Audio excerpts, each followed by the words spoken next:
السلام علیکم دوستانو، خدای دې وکړي چې تاسو روغ جوړ او د صحت جامې مو فرتن وي.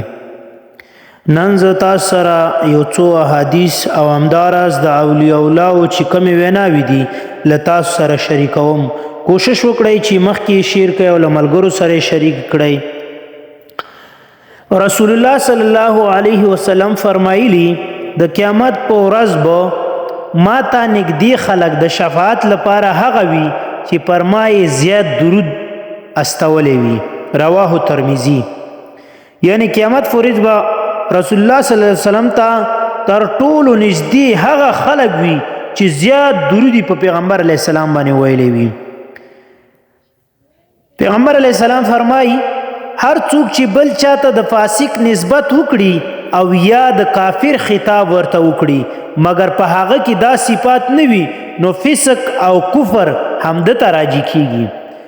صحیح البخاری حدیث نمبر 1045.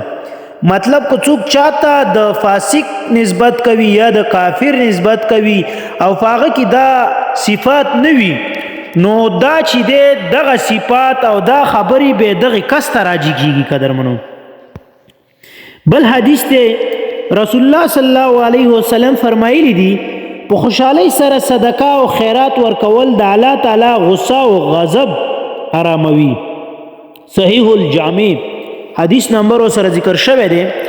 قدرمنو کوم خلق چې پورین تندی باندې اخلاص تندی باندې خیرات کوي نو الله تعالی چې دی داغه په وړاندې مطلب داغه کس په وړاندې هغه قهر او غصه چې دی هغه آرامیږي دی سره بلکې عام خلکو دپاره هم چې دی سره د الله پاک غصه آرامیږي.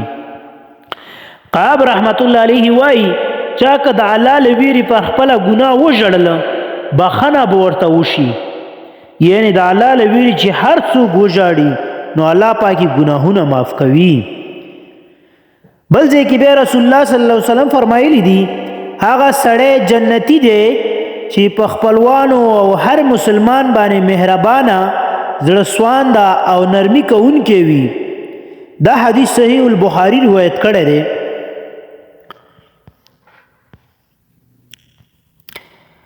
او ابن سیرین رحمت الله علیه فرمایي مومن ته پیغور مه ورکوئ. کیسه کوي چې یو سړي ته مې د مفلسۍ پیغور ورکړ زه خپله مفلس شوم مطلب غریب شوم د غریبۍ پیغور د مفلسۍ وغیره دا پیغور چاته مه ورکوئ که نن تا پیغور ورکې نو سبا دا حال په تا هم راتلی شي.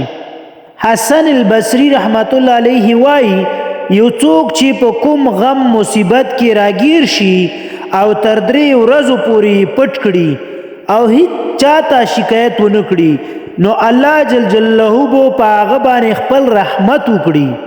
یعنی د باندې الله پاک چې د خپل رحمت وکړي یعنی الله به ور باندې مهربانه شي کیدای شي هغه کم مصیبت د تر راغلی وي هغه دوه چنده خیر الله پاک ورکړي او مصیبت نه به الله پاک امن کړي. دوستانو د نن ورځې لپاره همدومره بس دی. تر د بلې خپرونې پورې زما ملتیا وکړئ او الله دې موږ ته په دې احادیثو په دې ویناو باندې د عمل کولو توفیق را نصیب کړي. له نورو ملګرو سره هم شریک کړئ ترڅو هغه کسانو ته ورسیږي چې هغوی عمل پرې وکړي او موږ او تاسو ته هم ثواب را ورسیږي. والسلام. احترام.